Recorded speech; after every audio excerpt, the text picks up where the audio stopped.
ಶ್ರೀ ಗುರುಭ್ಯೋ ನಮಃ. ಹರಿಕಥಾಮೃತ ಸಾರದ 189ನೇ ಭಾಗ ಇದು. 188ನೇ ಭಾಗ ಈ ಹಿಂದೆ ಕೊನೆಗೊಂಡಾಗ ಈ ಅತಿ ಸಂಕ್ಷೇಪ ತಾರತಮ್ಯ ಸಂಧಿ ಅಥವಾ ದೇವತಾನುಕ್ರಮಣಿಕಾ ಸಂಧಿ ಅದು 27ನೇ ಸಂಧಿ ಅದು ಕೊನೆಗೊಂಡಿತ್ತು. ಈಗ ನಾವು 28ನೇ ಸಂಧಿಯನ್ನು ವಿಘ್ನೇಶನ ಸಂಧಿ ಅದು ಆ ಸಂಧಿಯ ರೂಪದಲ್ಲಿ ಶ್ರವಣ ಮಾಡಬೇಕು. ಒಟ್ಟಾರೆ ಪದ್ಯಗಳಲ್ಲಿ 846ನೇ ಪದ್ಯ ಇದು.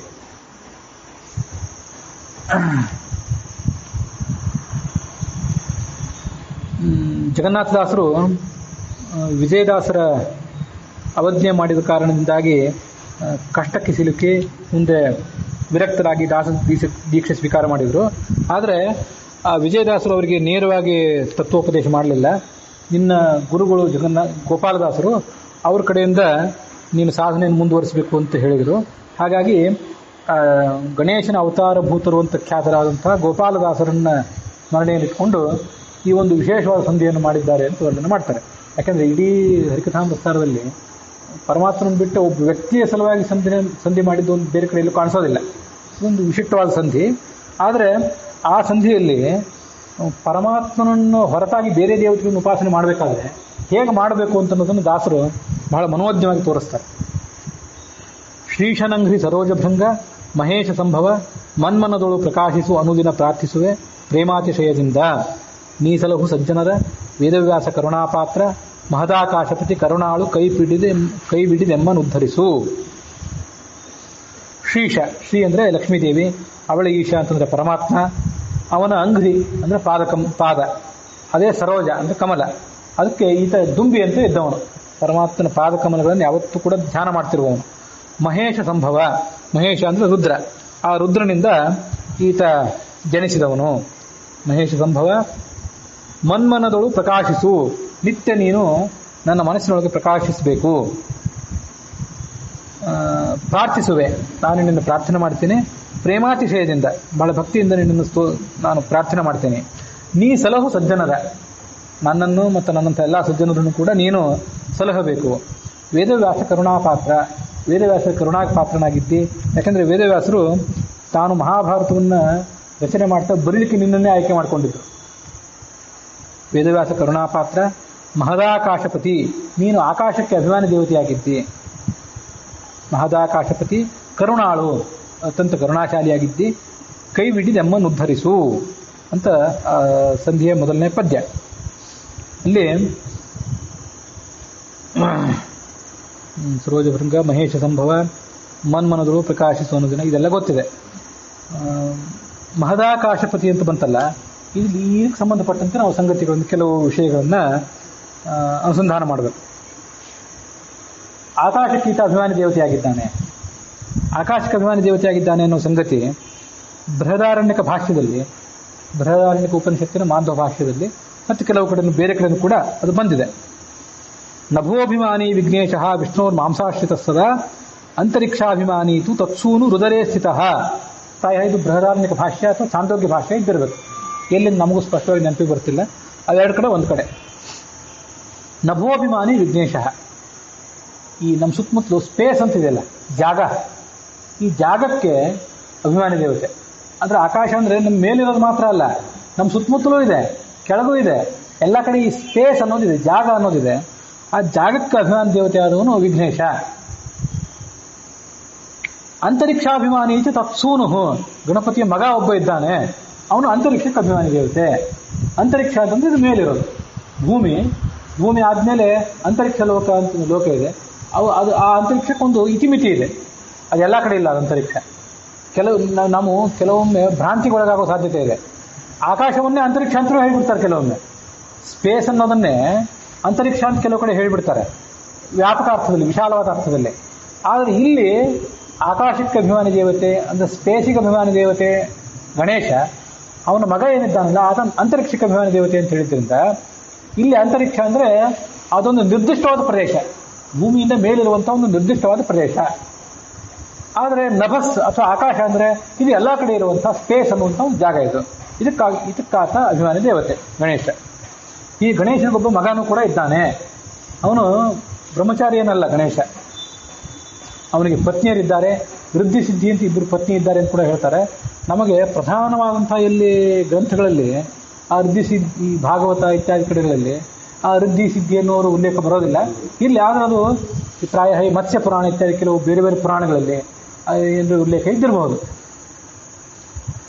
ಮತ್ತು ಹಿರಿಯ ವಿದ್ವಾಂಸರಾದವರು ಕೂಡ ಆ ವೃದ್ಧಿ ಸಿದ್ಧಿಯನ್ನು ಇಬ್ಬರು ಪತ್ನಿಯರ ಆತನಿಗೆ ಇದ್ರು ಅಂತ ಒಪ್ತಾರೆ. ಮತ್ತು ಹೀಗೆ ಆತ ಗೃಹಸ್ಥ, ಮತ್ತೆ ಆತನಿಗೊಬ್ಬ ಮಗನೂ ಕೂಡ ಇದ್ದ. ಆ ಮಗನ ಹೆಸರೇನು ಅಂತ ಮಾತ್ರ ಉಲ್ಲೇಖ ಎಲ್ಲೂ ಕಾಣಿಸೋದಿಲ್ಲ ಸರ್ವಮೂಲದಲ್ಲಿ. ಅವನಿಗೊಬ್ಬ ಮಗ ಇದ್ದ, ತತ್ಸೂನುಹು, ಆತ ಅಂತರಿಕ್ಷಕ್ಕೆ ಅಭಿಮಾನಿ ದೇವತೆಯಾಗಿದ್ದಾನೆ ಅನ್ನೋ ಸಂಗತಿ ಈ ಸರ್ವಮೂಲದಲ್ಲಿದೆ. ಆ ಮಗನ ಹೆಸರು ಮಾತ್ರ ಇಲ್ಲಿ ಸರ್ವಮೂಲದಲ್ಲಿ ಕಾಣಿಸೋದಿಲ್ಲ. ಇದಿಷ್ಟು ನಾವು ತಿಳ್ಕೊಂಡಿರ್ಬೇಕಾದ್ದು. ಇನ್ನು ಬೃಹದಾರಣ್ಯಕ ಭಾಷ್ಯದಲ್ಲೇ ಅಂತರ್ಯಾಮಿ ಬ್ರಾಹ್ಮಣ ಅಂತಿದೆ. ಇದನ್ನು ಹಿಂದೊಂದ್ಸರಿ ಹೇಳಿದ್ದೆ. ಎಲ್ಲ ತತ್ವಗಳು, ಆ ತತ್ವಗಳ ಅಂತರ್ಯಾಮಿ ಆಗಿರ್ತಕ್ಕಂಥ ದೇವತೆಗಳು, ಅವ್ರ ಬಗ್ಗೆ ಮಾಹಿತಿ ಬಂದಿತ್ತು. ಅಲ್ಲೊಂದು ಶ್ಲೋಕ, ಆಕಾಶೋ ವಿಘ್ನ ಉದ್ದಿಷ್ಟ ಕಾಶತೇಹಿ ಪೃಥೂದರ. ವಿಘ್ನ ಏನಿದ್ದಾನಲ್ಲ, ಈ ವಿಘ್ನಾಧಿಪತಿ ಗಣೇಶ, ಈತನೇ ಆಕಾಶಕ್ಕೆ ಅಭಿಮಾನಿ ದೇವತೆ. ಅವನಿಗೆ ಆಕಾಶ ಅಂತ ಯಾಕೆ ಹೆಸರು? ಆಕಾಶಕ್ಕೆ ಅಭಿಮಾನಿ ದೇವತೆನೂ ಹೌದು, ಹಾಗೆ ಆಕಾಶ ಅಂತ ಅವನಿಗೆ ಹೆಸರು ಹೌದು. ಆಕಾಶ ಅಂದರೆ ಗಣೇಶ, ಆಕಾಶ ಅಂತಂದರೆ ಮುಖ್ಯ ಪ್ರಾಣ, ಆಕಾಶ ಅಂತಂದ್ರೆ ಲಕ್ಷ್ಮೀದೇವಿ, ಆಕಾಶ ಅಂತ ಪರಮಾತ್ಮ. ಇಷ್ಟೆಲ್ಲ ಹೆಸರುಗಳು ಇವೆ. ಯಾಕೆ ಇವನಿಗೆ ಆಕಾಶ ಅಂತ ಹೆಸರು ಯಾಕೆ ಅಂತಂದ್ರೆ, ಕಾಶತೇಹಿ ಪೃಥೂದರ, ಇವನು ಪ್ರಕಾಶಮಾನನಾಗಿದ್ದಾನಾದ್ರಿಂದ ಈತ ಆಕಾಶ. ಪೃಥೂದರ, ದೊಡ್ಡ ಹೊಟ್ಟೆಯವನು, ದೊಡ್ಡ ಹೊಟ್ಟೆ ಉಳ್ಳಂತಹ ಈತ ಗಣೇಶ ಎಲ್ಲ ಕಡೆ ಪ್ರಕಾಶಮಾನನಾಗಿದ್ದಾನೆ, ಆದ್ದರಿಂದ ಈತ ಆಕಾಶ. ಇನ್ನು ಹೀಗೆ ಗಣೇಶನ ಪ್ರಾರ್ಥನೆ ನಮ್ಗೆ ಯಾಕೆ ಮಹತ್ವದ್ದು ಅಂತಂದರೆ, ನಮಗೆ ಒಂದು ಕಡೆ ಕೂತ್ಕೊಂಡು ಶ್ರವಣ ಮಾಡಲಿಕ್ಕೆ, ಪಠನ ಮಾಡಲಿಕ್ಕೆ, ಮನನ ಮಾಡಲಿಕ್ಕೆ, ಮತ್ತೆ ಧ್ಯಾನ ಮಾಡಲಿಕ್ಕೆ, ಇದಕ್ಕೆಲ್ಲದಕ್ಕೂ ಬೇಕಾಗಿರುವಂಥ ಜಾಗ ಇದೆಯಲ್ಲ, ಅದನ್ನು ಕೊಡಬೇಕಾದವ ಆತ. ಜಾಗವೇ ಇಲ್ಲದೆ ನಾವು ಏನು ಮಾಡ್ತೀವಿ? ಇದು ಪ್ರವಚನ ಮಾಡಬೇಕಾಗಿದೆ ಅಂತ ಪ್ರವಚನ ಮಾಡೋರಿಗೆ ಆಸಕ್ತಿ ಇದೆ, ಕೇಳೋರಿಗೆ ಕೇಳಬೇಕು ಅಂತಲೂ ಆಸಕ್ತಿ ಇದೆ. ಒಂದು ಯಾವುದೋ ಒಂದು ಮಠನೋ ಮಂದಿರನೋ ಜಾಗ ಕೊಡದೆ ಹೋದರೆ ಇನ್ನು ಮಾಡೋದು ಎಲ್ಲಿಂದ? ಹೀಗೆ ಆ ಎಲ್ಲ ಜಾಗಕ್ಕೆ ಅಭಿಮಾನಿ ದೇವತೆ ಆತ ಅಂತ ತಿಳ್ಕೊಳ್ಬೇಕು ಅದನ್ನು. ಹೀಗೆ ಬೃಹದಾರಣ್ಯಕ ಭಾಷ್ಯದಲ್ಲಿ ಅಂತೂ ಒಂದು ಶ್ಲೋಕ ನನಗೆ ಅಂತರ್ಯಾಮಿ ಬ್ರಾಹ್ಮಣದಲ್ಲಿ ನೆನಪಿದೆ. ಇನ್ನು ಈ ನಭೋಭಿಮಾನಿ ವಿಘ್ನೇಶ ಅನ್ನೋ ಶ್ಲೋಕ ಛಾಂದೋಗ್ಯ ಉಪನಿಷತ್ತು ಅಥವಾ ಬೃಹದಾರಣ್ಯಕ ಉಪನಿಷತ್ತಿನಲ್ಲಿ ಮತ್ತೂ ಒಂದು ಕಡೆ ಬಂದಿದೆ. ಅದನ್ನು ಕೂಡ ನಾವು ಅನುಸಂಧಾನ ಮಾಡಬೇಕು. ಏಕದಂತ್ರ ಇಭೇಂದ್ರ ಮುಖ ಚಾಮೀಕರ ಕೃತ ಭೂಷಣಾಂಗ ಕೃಪಾ ಕಟಾಕ್ಷದ ನೋಡು ವಿಜ್ಞಾಪಿಸುವೆ ಇಂತೆಂದು ನೋಕನೀಯನ ತುತಿಸುತ್ತುಪ್ಪ ವಿವೇಕಿಗಳ ಸಹವಾಸ ಸುಖಗಳ ನೀ ಕರುಣಿಸುವುದೆಮಗೆ ಸಂತತ ಪರಮ ಕರುಣದಲ್ಲಿ. ನಾವು ದೇವತೆಗಳನ್ನು ಏನು ಪ್ರಾರ್ಥನೆ ಮಾಡಬೇಕು ಅಂತ ಅನ್ನೋದನ್ನು ಈ ಒಂದು ಪದ್ಯ ಹೇಳ್ತದೆ. ಇದೊಂದು ಪದ್ಯವನ್ನು ನೋಡಿ ಇವತ್ತಿನ ಈ ಭಾಗವನ್ನು ಸಮಾಪ್ತಿ ಮಾಡೋಣ. ಆತ ಏಕದಂತ, ಒಂದೇ ಹಲ್ಲಿದ್ದವನು, ಗೊತ್ತಿದೆ ಎಲ್ಲರಿಗೂ.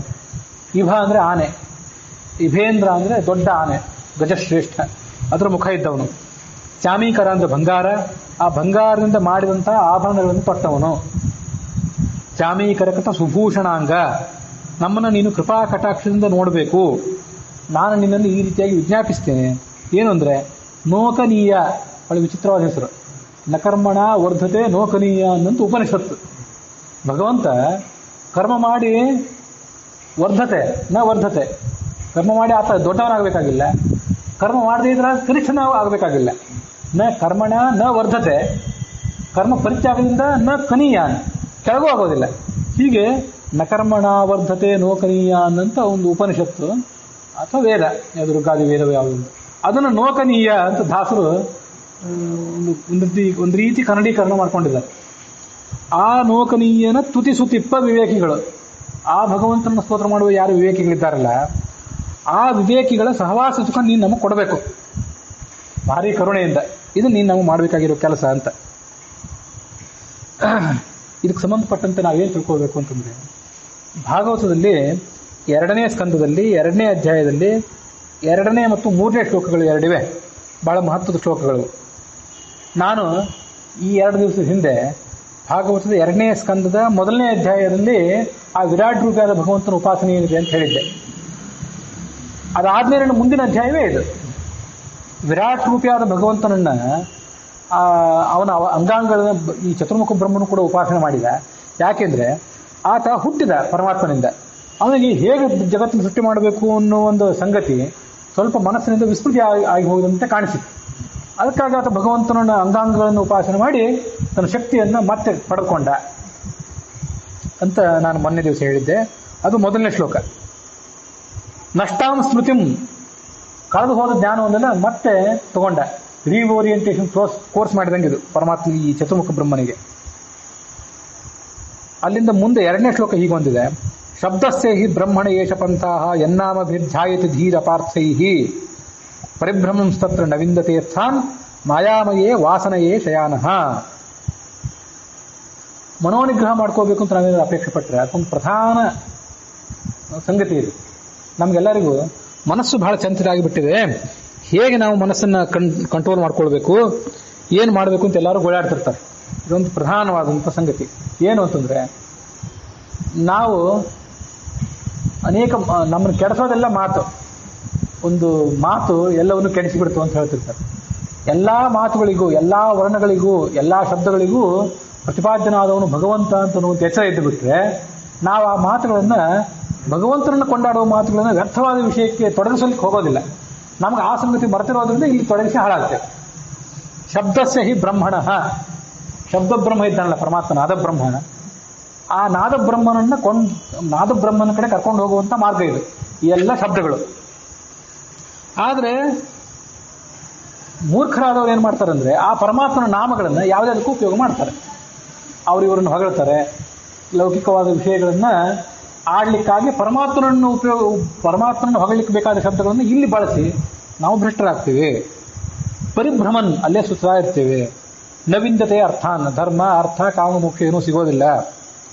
ಮಾಯಾಮಯೇ ವಾಸನೆಯ ಶಯಾನಃ, ಅನಾದಿ ಕಾಲದ ಸಂಸ್ಕಾರ ನಮ್ಮನ್ನಿಲ್ಲೇ ತೊಳಲಾಡಿಸಿ ನಮ್ಮನ್ನಿಲ್ಲೇ ಹಾಳು ಮಾಡಿ ಬಿಟ್ಟುಬಿಟ್ಟಿದೆ.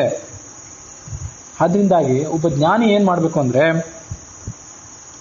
ಅತಃ ಕವಿರ್ನಾಮಸು ಯಾವದರ್ಥ, ಕವಿ ಒಬ್ಬ ಜ್ಞಾನಿಯಾದವನು ನಾಮಸು ಯಾವದರ್ಥ ಸ್ಯಾತ್ ಅಪ್ರಮತ್ತಃ ವ್ಯವಸಾಯ ಬುದ್ಧಿ.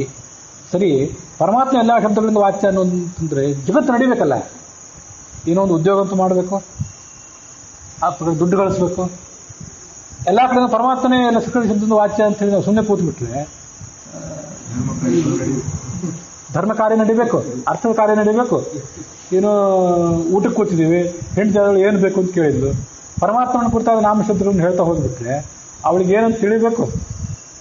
ಅದಕ್ಕಾಗಿ ಎಲ್ಲ ಸಮಸ್ಯೆ ಏನಂತಂದ್ರೆ, ನಾಮಸು ಯಾವದರ್ಥ, ಎಷ್ಟು ಅತಿ ಮಿತವಾಗಿ ಮಾತಾಡ್ಲಿಕ್ಕೆ ಸಾಧ್ಯವೋ ಅಷ್ಟೇ ಮಾತಾಡ್ರಿ, ಅದಕ್ಕಿಂತ ಹೆಚ್ಚಿನ ಮಾತನಾಡಬೇಡ್ರಿ. ಉಳಿದುದನ್ನೆಲ್ಲವನ್ನು ಮತ್ತು ಹೆಚ್ಚಿನ ಮಾತಾಡೋ ಅಪೇಕ್ಷೆ ಇದ್ದರೆ ಪರಮಾತ್ಮನ ಸ್ತೋತ್ರ ಮಾಡಲಿಕ್ಕೆ ಆ ನಾಮಗಳನ್ನು ತೊಡಗಿಸಿರಿ. ಅದಿರೋದು. ಸ್ಯಾದ್ ಅಪ್ರಮತ್ತಃ ವ್ಯವಸಾಯ ಬುದ್ಧಿ ಸಿದ್ಧೇ ಅನ್ಯಥಾರ್ಥೇ ನಯತೆ ತತ್ತತ್ ಪರಿಶ್ರಮಂ ತತ್ರ ಸಮೀಕ್ಷಮಾಣಃ. ಜೀವನ ನಿರ್ವಾಹಕ್ಕೆ ಎಷ್ಟು ಸಾಕೋ ಅಷ್ಟೇ ಪ್ರಯತ್ನ ಮಾಡಬೇಕು, ಅಷ್ಟೇ ಮಾತಾಡಬೇಕು. ಅದಕ್ಕಿಂತ ಹೆಚ್ಚು ಮಾತಾಡಬಾರ್ದು ಅಂತ ನಮ್ಗೆ ಒಂದು ಗೊತ್ತಾಗ್ಬಿಟ್ರೆ ನಾವು ಅಯೋಗ್ಯರಾದವರು, ಅಧಿಕಾರಸ್ಥರಾದವರು, ಸ್ಥಾನಮಾನಾಪನ್ನರಾದವರು, ಅವರನ್ನು ಹೊಗಳಲಿಕ್ಕೆ, ಅವ್ರ ಮರ್ಜಿ ಹಿಡಿಲಿಕ್ಕೆ ನಾವು ಪ್ರಯತ್ನವೇ ಕೊಡೋದಿಲ್ಲ. ಇವೆರಡು ಶ್ಲೋಕಗಳು. ಇವೆರಡು ಭಾಗವತ ದ್ವಿತೀಯ ಸ್ಕಂದದಲ್ಲಿ 2ನೇ ಅಧ್ಯಾಯದಲ್ಲಿ ಬಂದಿರುವಂಥ 2 ಮತ್ತು 3ನೇ ಶ್ಲೋಕಗಳು. ಇದಕ್ಕೆ ಆಚಾರ್ಯರು ಒಂದು ತಾತ್ಪರ್ಯ ಕೊಡ್ತಾರೆ, ಭಾಗವತ ತಾತ್ಪರ್ಯ. ಅಲ್ಲೇನಂತಂದ್ರೆ, ಸರ್ವನಾಮಾಯಿತೋ ವಿಷ್ಣು ತದನ್ಯಾರ್ಥಾನ್ ನತು ಸ್ಮರೇತ್ ಸ್ಮರನ್ಸ್ತು ಯಾವದರ್ಥ ಸ್ಯಾತ್ ಅನ್ಯಥಾ ಸ್ವಾತ್ಮಃ ಭವೇತ್ ಅಂತ. ಶ್ಲೋಕ ಯಾವುದು ನಮಗೂ ನೆನಪಿಲ್ಲ, ಅದು ಎಲ್ಲಿದ್ದು ಶ್ಲೋಕ ಆಚಾರ್ಯ ತಗೊಂಡಿದ್ದಾರೆ ಅಂತೇಳಿ. ಈ 2 ಶ್ಲೋಕಗಳನ್ನು, ಇದು ಬ್ರಹ್ಮಾಂಡ ಪುರಾಣದ ಶ್ಲೋಕ. ಇದು ಬ್ರಹ್ಮಾಂಡ ಪುರಾಣದ ನೋಡ್ರಿ. ನಮಗೆ ಬ್ರಹ್ಮಾಂಡ ಪುರಾಣ ಅದು ಯಾವುದು ಪ್ರಕ್ಷಿಪ್ತ, ಯಾವುದು ಸರಿ, ಅದರಲ್ಲಿ ಎಷ್ಟು ಕಲಬೆರಕೆ ಆಗಿದೆ ಗೊತ್ತಾಗೋದಿಲ್ಲ. ಅಲ್ಲಿ ಅಮೂಲ್ಯವಾದ ರತ್ನಗಳನ್ನು ಆಚಾರ್ಯರು ಮೇಲೆ ತೆಗೆದು ಇಂಥ ಕಡೆ ಪೋಣಿಸಿಟ್ಟಿರ್ತಾರೆ. ಭಾಗವತ ಓದುವಾಗ ಅಂಥ ಅದೇ ವೇದವ್ಯಾಸನ ರಚನೆ ಮಾಡಿದಂಥ ಬೇರೆ ಪ್ರಮಾಣದ ಶ್ಲೋಕಗಳನ್ನು ಇಲ್ಲಿ ತಗೊಳ್ರಿ ಅಂತ ಹೇಳಿ ಕೊಟ್ಟಿರ್ತಾರೆ. ಏನಂದರೆ, ಸರ್ವನಾಮಾಯಕೋ ವಿಷ್ಣು, ಭಗವಂತ ಎಲ್ಲ ಶಬ್ದಗಳಿಂದ ವಾಚ್ಯನಾಗಿರುವಾಗ ತದನ್ಯಾರ್ಥಾನ್ ನತು ಸ್ಮರೇನ್, ಭಗವಂತನಿಗಿಂತ ಹೊರತಾದಂಥ ಯಾವ ಚೇತನವನ್ನು, ಯಾವ ಜಡವನ್ನು ನೀವು ಮನಸ್ಸಿಗೆ ತಂದ್ಕೋಬೇಡಿ. ಪರಮಾತ್ಮನ ಹೊರತಾಗಿ ಬೇರೆ ಯಾವ ದೇವತೆಯನ್ನು, ಯಾವ ವ್ಯಕ್ತಿಯನ್ನು ಉಪಾಸನೆಯೂ ಮಾಡಬೇಡ್ರಿ. ಚೇತನವನ್ನೇ ಉಪಾಸನೆ ಮಾಡಬೇಡ್ರಿ, ಚೇತನವನ್ನೇ ಹೊಗಳಬೇಡ್ರಿ ಅಂದಮೇಲೆ ಜಡವಾದ್ದನ್ನಂತೂ ತಲೆಗೆ ತಂದ್ಕೋಬೇಡ್ರಿ. ತದನ್ಯ ಅರ್ಥಾನ್, ಚೇತನವೇ ಆಗಲಿ ಜಡವೇ ಆಗಲಿ ಅದನ್ನು ತಲೆಗೆ ತಂದ್ಕೋಬೇಡ್ರಿ. ಆದರೆ ಸ್ಮರಂಸ್ತು ಯಾವದರ್ಥ ಸ್ಯಾತ್, ಕೆಲವೊಂದು ಸರಿ ಯಾವುದ್ಯಾವುದೋ ಜಡವನ್ನು, ಚೇತನವನ್ನು ನಾವು ವ್ಯವಹಾರ ಮಾಡಬೇಕಾಗ್ತದೆ, ಅದನ್ನು ಸ್ವಲ್ಪ ಹೊಗಳಬೇಕಾಗ್ತದೆ, ಅವರ ಅವರ ಅನುಗ್ರಹಕ್ಕಾಗಿ ನಾವು ಹಾತೊರಿಯಬೇಕಾಗ್ತದೆ. ಅದಕ್ಕೆ ಅವಾಗ ಏನು ಮಾಡಿರಿ ಅಂತಂದರೆ, ಸ್ಮರನ್ಸ್ತು ಯಾವದರ್ಥ ಸ್ಯಾತ್. ಸ್ವಲ್ಪ ಎಷ್ಟು ಪ್ರಯೋಜನ, ಏನೋ ದೇಹಕ್ಕೆ ಅನಾರೋಗ್ಯ ಬಂತು, ಯಾವುದೋ ವೈದ್ಯನ ಹತ್ರ ಹೋದಿವಿ, ಅವನು ನಮ್ಮ ಪರಿಸ್ಥಿತಿಯನ್ನು ಹೇಳ್ಕೊಂಡಿವಿ, ಅಥವಾ ರಾಯರು, ವಿಜಯದಾಸರು, ವಾದರಾಜ ಸ್ವಾಮಿಗಳು ಅಂತಿದ್ದವ್ರ ಅನುಗ್ರಹಕ್ಕಾಗಿ ಈ ದೇಹದ ಅನಾರೋಗ್ಯನ ಪರಿಹಾರ ಮಾಡಿ ಅಂತ ಕೇಳ್ಕೊಂಡ್ವಿ. ಅಷ್ಟಾದ್ಮೇಲೆ ಅವ್ರನ್ನ ಬಿಟ್ಬಿಡ್ಬೇಕು. ಮತ್ತೆ ಅವ್ರನ್ನ ಸ್ತೋತ್ರ ಮಾಡೋದು, ಅವರನ್ನೇ ಗುಣಗಾನ ಮಾಡೋದು ಮಾಡಬೇಡ್ರಿ. ಆ ಕೆಲಸ ಆದ್ಮೇಲೆ ಆ ಪರಮಾತ್ಮನನ್ನು ಹೇಳಬೇಕಾದ ಶಬ್ದಗಳಿಂದ ಇವರನ್ನು ಹೇಳೋದನ್ನು ಬಿಟ್ಟುಬಿಡ್ರಿ. ಯಾಕೆಂದ್ರೆ ವಿಜಯ ಅನ್ನೋ ಶಬ್ದ, ರಾಘವೇಂದ್ರ ಅನ್ನೋ ಶಬ್ದ, ವಾದರಾಜ ಅನ್ನೋ ಶಬ್ದ, ಪೂರ್ಣಪ್ರಜ್ಞ ಅನ್ನೋ ಶಬ್ದ, ಮಧ್ವ ಅನ್ನೋ ಶಬ್ದ ಎಲ್ಲನೂ ಭಗವಂತನೇ ಹೇಳಬೇಕಲ್ಲ. ಇಲ್ಲಿ ಕೆಲಸ ಆಗಿಬಿಟ್ರೆ, ಅವರಿಂದ ಆಗಬೇಕಾದ ಕೆಲಸ ಆಗಿಬಿಟ್ರೆ ಮತ್ತೆ ಅವ್ರನ್ನ ಪ್ರಶಂಸೆ ಮಾಡ್ತಾ ಕೂಡಬೇಡ್ರಿ. ಪರಮಾತ್ಮನ ಕಡೆ ಮತ್ತೆ ತಿರುಗಿಸ್ರಿ ಅದನ್ನೆಲ್ಲ. ಇಲ್ಲದೇ ಇದ್ರೆ ಏನಾಗ್ತದಂದ್ರೆ ಅನ್ಯಥಾ ಸ್ವಾತ್ಮಃ ಭವೇ. ಇಲ್ಲದೇ ಇದ್ರೆ ಇಂದ್ರಿಯ ನಿಗ್ರಹ ಕಳ್ಕೋತೀರಿ. 5 ಕರ್ಮೇಂದ್ರಿಯಗಳು, 5 ಜ್ಞಾನೇಂದ್ರಿಯಗಳು, ಮನಸ್ಸು, ಇವುಗಳ ಮೇಲೆ ನಿಮಗೆ ಇರಬೇಕಾದ ಹತೋಟಿಯನ್ನು ಕಳ್ಕೋತೀರಿ ಅಂತ ಒಂದು ವಾರ್ನ್ ಮಾಡ್ತಾರೆ ವೇದವ್ಯಾಸರು. ಇವತ್ತು ನಮಗೆಲ್ಲರಿಗೂ ದೊಡ್ಡ ಸಮಸ್ಯೆ ಏನಂದ್ರೆ ಮನಸ್ಸು, 5 ಕರ್ಮೇಂದ್ರಿಯ, 5 ಜ್ಞಾನೇಂದ್ರಿಯ ಹಿಡಿತದಲ್ಲಿಲ್ಲ. ಇದಕ್ಕೆಲ್ಲ ಕಾರಣ ಏನಂತಂದ್ರೆ ಪರಮಾತ್ಮನಿಗೆ ಮೀಸಲಾದಂಥ ಆ ಸಕಲ ಧ್ವನ್ಯಾತ್ಮಕ ಶಬ್ದಗಳನ್ನ, ವರ್ಣಾತ್ಮಕ ಶಬ್ದಗಳನ್ನ ಯಾರ್ಯಾರನ್ನೋ ಹೊಗಳಲಿಕ್ಕೆ ಹೌದು, ಕೆಲವು ಸರಿ ಹೊಗಳೋದಂತಿರೋದಿಲ್ಲ, ವ್ಯರ್ಥವಾಗಿ ಮಾತಾಡ್ತಾ ಹೋಗ್ತೀವಿ. ಅದರಿಂದ ದುಡ್ಡು ಬರ್ತಿರೋದಿಲ್ಲ, ಕೀರ್ತಿಯೂ ಬರ್ತಿರೋದಿಲ್ಲ. ಕೊನೆ ಪಕ್ಷ ಯಾರು ಶ್ರೀಮಂತರನ್ನು ಅಧಿಕಾರ ಹೊಗಳಿದ್ರೆ ದುಡ್ಡಾದ್ರೂ ಬಂದಿತ್ತು, ಅದೂ ಇಲ್ಲ. ವ್ಯರ್ಥವಾಗಿ ಮಾತುಗಳನ್ನು ಆಡ್ತಾ ಹೋಗ್ತೀವಿ. ಇದು ಇಂದ್ರಿಯ ವಿಗ್ರಹ ನಮಗೆ ಯಾಕಿಲ್ಲ ಅನ್ನೋ ಒಂದು ದೊಡ್ಡ ಸಮಸ್ಯೆಗೆ ಇದು ಉತ್ತರ. ಹಾಗಾದ್ರೆ ಈಗ ಏನೋ ಅನಾರೋಗ್ಯ, ಜೀವನದ ಸಂಕಷ್ಟ, ಸಮಸ್ಯೆ ಇಲ್ಲದೇ ಇದ್ದಾಗ ವಿಜಯದಾಸರು, ರಾಘವೇಂದ್ರ ಸ್ವಾಮಿಗಳು, ವಾದಿರಾಜರು, ಗಣಪತಿ ಇವರ್ಯಾರನ್ನು ಪ್ರಶಂಸೆ ಮಾಡಬಾರ್ದ ಹಾಗಾದ್ರೆ ಅಂತಂದ್ರೆ ಹಾಗಲ್ಲ. ಅನಾರೋಗ್ಯ ಇದ್ದಾಗ ನಮ್ಮ ಅನಾರೋಗ್ಯವನ್ನು ಶೀಘ್ರ ಪರಿಹಾರ ಮಾಡಿರಿ. ಯಾಕೆಂದ್ರೆ ನೀವು ಶೀಘ್ರ ಪರಿಹಾರ ಮಾಡಿದರೆ ನಾವು ಮತ್ತೆ ಕೂಡಲೇ ಪರಮಾತ್ಮನ ಕುರಿತಾದ ಶ್ರವಣ, ಮರಣ, ಧ್ಯಾನದಲ್ಲಿ ತೊಡಗುತ್ತೇವೆ ಅಂತ ಅವ್ರನ್ನ ಕೇಳ್ಕೋಬೇಕು. ಆವಾಗ ಅದು ಸಾರ್ಥಕ.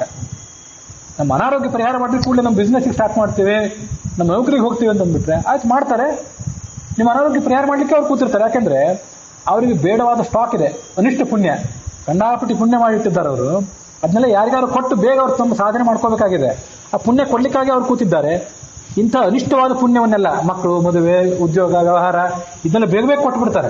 ತೊಗೊಂಡು ಹೋಗ್ರಿ, ನಮಗೆ ಸಾಕಾಗಿದೆ, ಸ್ಟಾಕ್ ಖಾಲಿ ಮಾಡಬೇಕು ಅಂತಿರ್ತಾರಲ್ಲ ಈ ಅಂಗಡಿಯವರು, ಆ ಥರ ಖಾಲಿ ಮಾಡಿ ಹೋಗಿಬಿಡ್ತಾರೆ ಅವರು. ಲುಕ್ಸಾನ ಅವರಿಗಲ್ಲ, ನಮಗೆ ಲುಕ್ಸಾನ. ಯಾಕಂದ್ರೆ ಮನೋನಿಗ್ರಹ ಹೋಯ್ತು. ಅದಕ್ಕಾಗಿ ಅವ್ರನ್ನ ಧ್ಯಾನ ಮಾಡಬೇಕು, ಮಾಡಬಾರ್ದು ಅಂತಲ್ಲ. ಜೀವನದಲ್ಲಿ ಸಂಕಷ್ಟ ಬಂದಾಗ ಅವ್ರನ್ನ ಬೇಡಬಾರ್ದು ಅಂತಲ್ಲ. ಯಾರ್ಯಾರನ್ನೂ ಬೇಡೋಕ್ಕಿಂತ ಅವ್ರನ್ನ ಬೇಡೋದು ಬಹಳ ಯೋಗ್ಯವೇ. ಆದರೆ ಈ ಸಮಸ್ಯೆಗಳನ್ನು ಪರಿಹಾರ ಮಾಡಿರಿ. ನೀವು ಹೇಳಿದ ಮಾರ್ಗದಲ್ಲಿ, ನೀವು ಹೇಳಿದ ಶಾಸ್ತ್ರವನ್ನು, ನೀವು ಬರೆದಿಟ್ಟಂಥ ಗ್ರಂಥಗಳನ್ನು ಓದಿ ನಮ್ಮ ಜನ್ಮ ಪಾವನ ಮಾಡ್ಕೋತೀವಿ. ಶ್ರವಣ, ಮನನ, ನಿಧಿಧ್ಯಾಸನಗಳಿಗೆ ನಮ್ಮ ಸಮಯವನ್ನು ಮೀಸಲಾಗಿಡ್ತೀವಿ. ಅದಕ್ಕಾಗಿ ನೀವು ನಮ್ಮ ದೈಹಿಕ ಅನಾರೋಗ್ಯಗಳನ್ನು, ನಮ್ಮ ಜೀವನದ ಕಷ್ಟ ಕೋಟಲೆಗಳನ್ನು ಪರಿಹಾರ ಮಾಡಿರಿ ಅಂತ ಕೇಳ್ಕೊಂಡದ್ದು ಸಾರ್ಥಕ ಆಗ್ತದೆ. ಈ ಸಂಗತಿಯನ್ನು ಭಾಗವತದಲ್ಲಿ ಮತ್ತು ಭಾಗವತ ತಾತ್ಪರ್ಯದಲ್ಲಿ ಅಂದರೆ ಬ್ರಹ್ಮಾಂಡ ಪುರಾಣದ ಶ್ಲೋಕದಲ್ಲಿ ಬಂದ ಸಂಗತಿಯನ್ನ ಮನಸ್ಸನ್ನು ಇಟ್ಕೊಂಡು ನಾವು ಈ ಗಣೇಶನ ಸಂಧಿಯನ್ನು ಓದಬೇಕು. ನೋಕನೀಯನ ತುತಿಸುತ್ತಿಪ್ಪ ವಿವೇಕಿಗಳ ಸಹವಾಸ ಸುಖ ಕೊಡು, ಅಷ್ಟು ಸಾಕು. ನಮ್ಮೆಲ್ಲ ವಿಘ್ನಗಳನ್ನು ಪರಿಹಾರ ಮಾಡು. ಅಂದ್ರೆ ನಮ್ಮ ಬಿಸ್ನೆಸ್ಗೆ ಬಂದ ವಿಘ್ನಗಳಲ್ಲ, ಶ್ರವಣ, ಮನನ, ನಿಧಿಧ್ಯಾಸನಗಳಿಗೆ ಬಂದ ವಿಘ್ನಗಳನ್ನು ಪರಿಹಾರ ಮಾಡು. ಪರಮಾತ್ಮನ ಸಹವಾಸದಲ್ಲಿ ಯಾರಿದ್ದಾರೆ ಅವರ ಸಹವಾಸ ನಮಗೆ ಕೊಡು. ಹಾಗೆ ನೀನು ಮಾಡಿಬಿಟ್ರೆ ನಮಗೆ ಸಾರ್ಥಕ ಆಗ್ತದೆ ಅಂತ ಅವನನ್ನು ಕೇಳಬೇಕು ಅನ್ನುವಲ್ಲಿಗೆ ಈ 2ನೇ ಪದ್ಯ, ಈ ವಿಘ್ನೇಶ ಸಂಧಿಯ 2ನೇ ಪದ್ಯ. ಒಟ್ಟಾರೆ ಪದ್ಯಗಳಲ್ಲಿ 847ನೇ ಪದ್ಯ ಇದು. ಇದರೊಂದಿಗೆ ಇವತ್ತಿನ ಈ ಭಾಗ ಸಮಾಪ್ತಿಯನ್ನು ಕಂಡಿದೆ. ಇದು ಭಾಗವತ ತಾತ್ಪರ್ಯ, ಬ್ರಹ್ಮಾಂಡ ಪುರಾಣ ಇತ್ಯಾದಿ ಕಡೆಗಳಲ್ಲಿ ಬಂದಂಥ ಶ್ಲೋಕಗಳು ನಾವು ನೋಡಿದ್ವಿ. ಅದು ಈ ಭಾಗ ಆ ಬ್ರಹ್ಮಾಂಡ ಪುರಾಣ, ಭಾಗವತ ಇತ್ಯಾದಿ ಗ್ರಂಥಗಳಿಂದ ಪ್ರತಿಪಾದ್ಯನಾದಂಥ ಆ ಭಗವಂತ ಏನಿದ್ದಾನೆ ಅವನು ವಿಘ್ನೇಶನ ಅಂತರ್ಯಾಮಿಯಾಗಿರ್ತಕ್ಕಂಥ, ಭಾರತೀಯರ ಮುಖ್ಯ ಪ್ರಾಣಾಂತರ್ಯಾಮಿಯಾಗಿರ್ತಕ್ಕಂಥ ಭಗವಂತ, ಅವನಿಗಿದು ಅರ್ಪಿತ ಆಗಲು ಅನ್ನುವಲ್ಲಿಗೆ ಈ ಭಾಗ ಸಮಾಪ್ತಿಯನ್ನು ಕಂಡಿದೆ.